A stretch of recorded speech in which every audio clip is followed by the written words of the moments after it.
So as per usual of Monster Girl, we're introduced to new characters that can be added into the harem of this series, and we also get some clarification on how non-human species are handled when they commit a crime.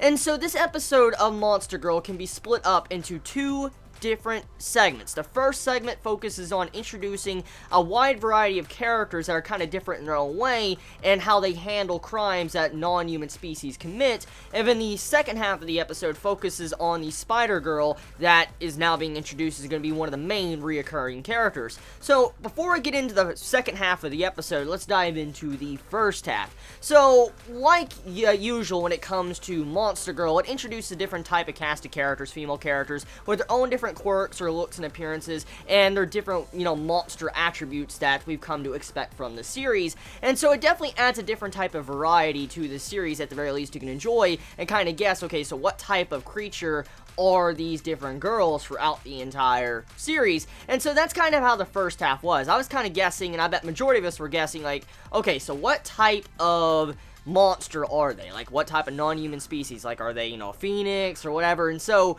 the first half was kind of fun just trying to figure that out, but also seeing how Smith handles non-humans committing crimes, which is something that needed to be handled, because, you have to go figure. Non-humans eventually will commit crimes. They'll probably go on a killing spree or rob a bank, any sorts of things, and so there needs to be some form of plan against something like this happening. And since this bill that was introduced that allows non-human species to live with a host family, it definitely will cause some form of issues in the future if there's people that illegally come in and just cause problems. So of course there has to be like a plan for this. And to see now these different squads, these different girls that are going to be going against these people that want to commit crimes, we now got clarification on how this world works a little bit more. So the first half of the episode was kind of world building in a certain sense, like how this verse works when it comes to committing crimes. So humans are not really going around mopping up the bad villains that are on the non-human side. It's mainly the non-humans that are mopping up the villains that are on, the non-human side.